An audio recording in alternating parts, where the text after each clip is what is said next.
You know, as we go through life, we get to experience many different events. Some are good and some are not so good.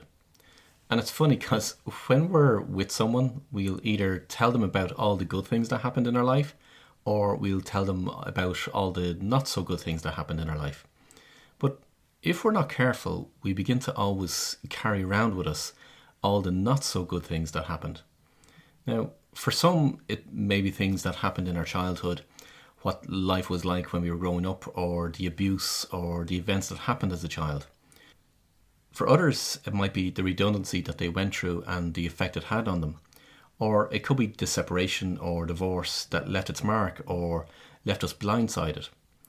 Or the death of someone close to us that for some reason we just can't seem to get over. You see, we each have different stories that we continue to tell ourselves and tell others that will listen. And we'll tell these stories for years after the event. Now, think about it for yourself. What are the stories that you tell yourself and you tell others? They're the ones that when you meet someone new, you end up telling them about your redundancy or your divorce or the person in your life that you've lost or your illness or where you've been disenfranchised in some way or that trauma that you've been trying to get over for years. You see, we all have a story. But here's the thing. You're not your story. When we go through life and accumulate all these moments or events or traumas, we begin to identify ourselves by those moments or those events or those traumas. It's very subtle, but we say things like, I'm divorced, I've lost my brother, I've got cancer, or whatever it is that showed up in your life. And as time goes by, we tend to become that identity. We become the story we tell ourselves and we tell others. In effect, we've actually lost ourselves. We've lost who we truly are. We've lost our own identity and become our own story. Now, there was a time a number of years ago that I woke up one morning and realised I'm not my story. And that realisation was so profound. Where before I'd wake up each morning believing who I was, which was an accumulation of the stories I was telling myself and telling others, an accumulation of all the traumas and the events that had happened to me since childhood. You see, for years I had been going around carrying all this baggage in my mind, all the things that had happened to me and the events that took place that impacted on me. And when I met new friends and began to trust them, I would tell them my story. I had developed a story for myself. And worse still, I was identifying myself as that story. My story was now me. It had become my identity. But when I woke up that particular morning and realised I was not my story, it was like as if I had been wearing a big, huge, heavy coat or a big, heavy onesie. And the onesie represented the story I had been telling myself and others. The onesie was now me. It was only then in my mind's eye that I took off the heavy onesie and let it fall to the floor. I can now be me, just me, without my story. I didn't have to be held back by my story anymore. I didn't need my story anymore. I could create a new me, a new one that was just me, the real me. And the difference was so significant. And I can still recall the feeling to this day.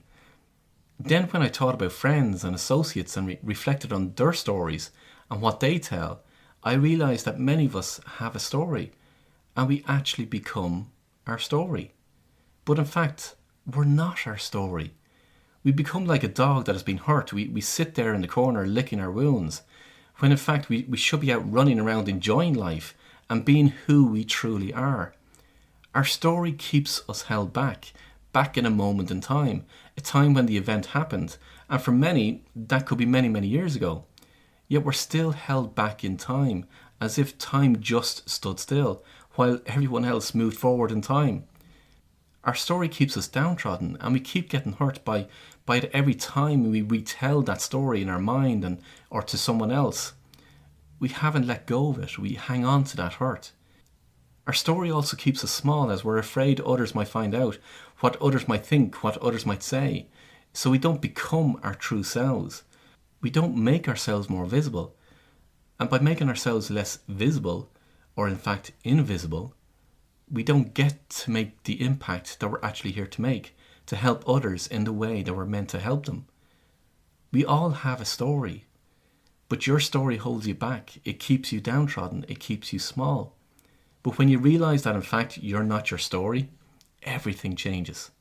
When you realize that you can take off that heavy onesie and become who you truly are, everything changes. It's no longer your identity. It's no longer what you have become. It's no longer able to hold you back. You can then become the person you're meant to become and make the difference you are meant to make. And then the question comes up for people, well, if I'm not my story, then who am I? And isn't that such a great question? It's a question that if you follow what I'm teaching through all these episodes, you begin to realize and make manifest who you truly are.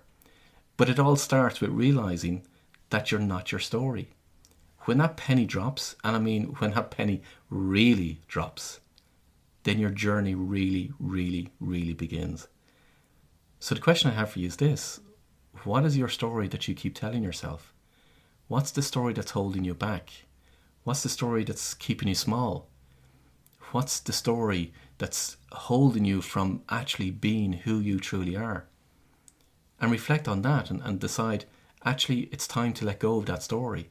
It's time for you to become who you truly are, to make the difference you're absolutely here to make. Whatever format that might take, it's actually time to let go of that onesie and just let it drop to the floor and become who you truly are. And when you realize that you're not your story, your life changes forever.